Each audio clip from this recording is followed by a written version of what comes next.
बिस्मिल्लाहिर्रहमानिर्रहीम, अस्सलाम वालेकुम। आज की वीडियो में हम वेरिएबल इनिशियलाइजेशन को डिस्कस करेंगे।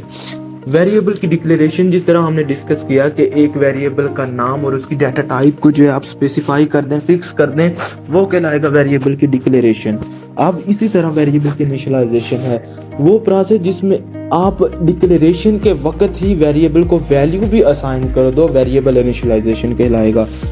यानी कि आपने इंट डाटा टाइप रखी, एक इस वेरिएबल का नाम रखा और उसी के साथ ही आपने जो है 10 उसे वैल्यू असाइन कर दी, तो ये वेरिएबल की इनिशियलाइजेशन कहलाएगा। The process of assigning the value to a variable at the time of variable declaration is called variable initialisation. वही बात के वो प्रोसेस जिसमें हम वेरिएबल की डिक्लेरेशन के वक्त वैल्यू भी वेरिएबल को साइन कर दें, वेरिएबल की इनिशियलाइजेशन कहलाता है।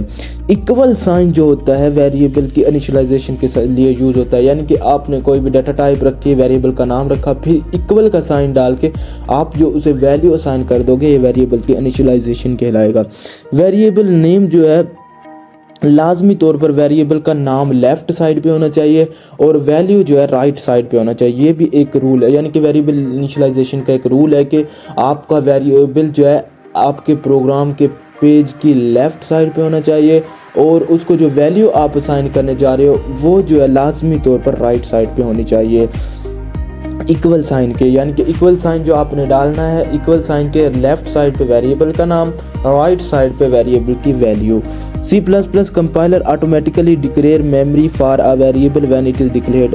C++ कंपाइलर जो होता है वो ऑटोमेटिकली जब आप एक वेरिएबल को डिक्लेयर करते हैं तो ये वेरिएबल कितनी वैल्यू लेगा या कितनी इसके लिए स्पेस दरकार है, वो सारे के सारे कंपाइलर C++ कंपाइलर जो है ऑटोमेटिकली कर देता है, डिक्लेयर कर देता है। अगर if we did not assign any value to a variable then it store a garbage. हाँ, अगर हम कोई वेरिएबल को वैल्यू असाइन नहीं करते तो ये जो है गार्बेज वैल्यू स्टोर कर देता है, अपने पास से ही कोई ना कोई वैल्यू असाइन करके वेरिएबल को उसको मेमोरी में स्टोर कर देता है और जब हम उसे एग्जीक्यूट करेंगे तो हमारे पास रन हो जाएगा, लेकिन आउटपुट जो होगी हमारे पास गुड नहीं आएगी, जिस तरह के लॉजिकल एरर जनरेट हो सकता है।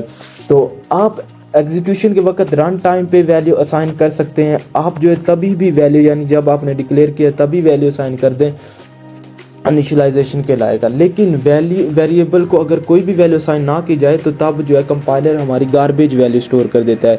इसका सिंटैक्स जो होता है, आपने डाटा टाइप रखनी होती है, वेरिएबल का नाम रखना होता है, इक्वल का साइन डालेंगे, साथ में जो है आप वैल्यू रख देंगे और लास्ट पे स्टेटमेंट टर्मिनेटर लगा देंगे। एग्जाम्पल देखिए, इंट पी, इंट मैंने डाटा टाइप रखी है, इंटीजर डाटा टाइप, पी मैंने वेरिएबल डिक्लेयर किया है और इक्वल का साइन मैंने यूज़ किया है, साथ में मैंने 746 जो है इस पी को वैल्यू असाइन कर दिया, साथ में स्टेटमेंट टर्मिनेटर लगा दी। तो ये जो है मेरे पास वेरिएबल इनिशियलाइजेशन हो गई है। यानी कि जब आप अपना वेरिएबल डिक्लेयर कर रहे हो उसी वक्त पर आप अगर वैल्यू भी असाइन कर दें अपने वेरिएबल को तो ये वेरिएबल इनिशियलाइजेशन कहलाते हैं। जैसा कि एग्जांपल में शो किया गया है कि मैंने वेरिएबल को डिक्लेयर करने के साथ ही इक्वल साइन डाल के उसे वैल्यू भी असाइन कर दी है।